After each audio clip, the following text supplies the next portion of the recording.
हर कोई चढ़ते सूरज का पुजारी है और बहती गंगा में कौन हाथ नहीं धोना चाहता।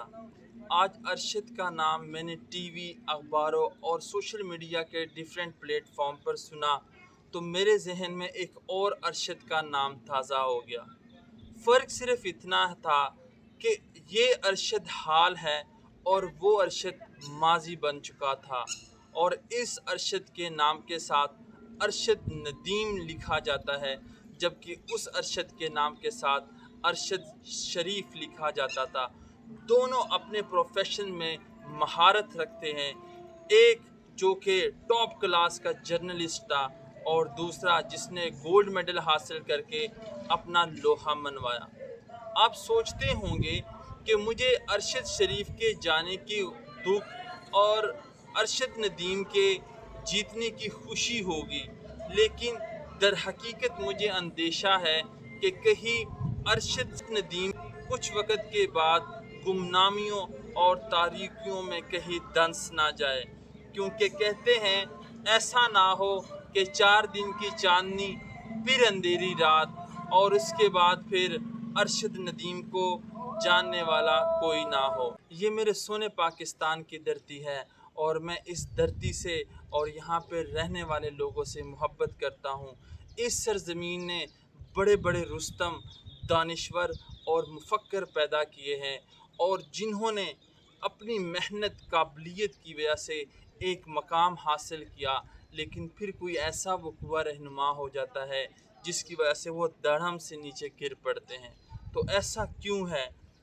क्योंकि हमारे मुआशरे में रहने वाले लोगों का रवैया ये है कि जब आप कुछ नहीं बने होते तो कहते हैं कि हमें तो पहले ही पता था इसने क्या बनना है, और जब आप कुछ बन जाते हैं, एफर्ट करते हैं और एक मकाम हासिल कर लेते हैं तो सेम सेंटेंस, सेम वर्ड्स, लेकिन रवैया उनका चेंज हो जाता है और कहते हैं हमें तो पहले ही पता था कि इसने क्या बनना है। तो दोनों हालतों में लोग क्रेडिट खुद को देते हैं, आपको नहीं देते।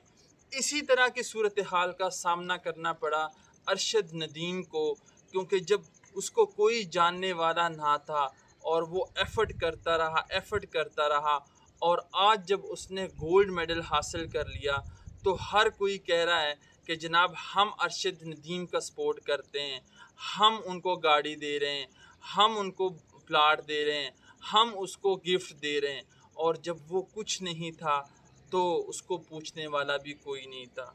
और असल में आपकी जो एफ़र्ट होती है वो तब लगती है जब आप कुछ नहीं होते, और आपको पता चल जाता है कि जब आप कुछ नहीं होते तो आप बहुत कुछ होते हैं, और जब आप कुछ बन जाते हैं इसका मतलब है आपके पास पैसे तो आ जाते हैं लेकिन बहुत सी चीज़ें जो होती हैं वो नहीं रह पाती। पुराने वक्तों की बात है, एक गांव में लड़ाई हुई तो लड़ाई के लिए सामान दरकार था। तो जो सरदार था गांव का, उसने ना ऐलान करवाया कि जिन लोगों के पास जो जो सामान है वो जमा करवा दें। तो जिसके पास कोई तलवार होती या सोना चांदी, जिस तरीके से भी ना वो जंग में मदद करने के लिए वो सरदार के पास जमा करवाता गया। एक बूढ़ी अम्मा थी, उसके पास कुछ नहीं था, उसके पास एक डंडा था। तो वो आई डंडा लेके, तो उसने सरदार को कहा कि ये डंडा मेरा रख लो, मेरे पास यही है। सरदार ने कहा कि आपके डंडे का मैं क्या करूँगा, इसका हमारे जंग में क्या फ़ायदा। बूढ़ी अम्मा ने कहा कि इस डंडे की वजह से मैं सहारा लेती हूँ और ये मेरी बड़ी मदद करता है, तो अगर आपके फ़ौजियों के पास ये डंडा होगा तो आप जीत जाओगे। जंग हुई, जंग होने के बाद जीत हासिल हुई, तो जीत के बाद जो माल गनीमत आया अब वो लोगों में तकसीम होता रहा जिस हिसाब से उन्होंने वो जमा किया था। जब बूढ़ी अम्मा की बारी आई तो सरदार ने कहा तू तो एक डंडा ही जमा करवाया सी ते तेनू हुण असीं होर की दईए। ते बूढ़ी अम्मा ने क्या, ये डंडे की वजह तो जी है ना ये जंग जीती गई, अगर ये डंडा मैं ना दिंदी ना, डांग ना दिंदी ते तुसी भी नहीं जित सकते। तो गल करन दा मकसद ये है कि कई बंदियां नूं ना इस तरह का माहौल, खराब माहौल मिल जाता जिहदी वजह तो उन्हां दे अंदर इन्नी पोटेंशियल आ जाती और वो अगे चल जाते।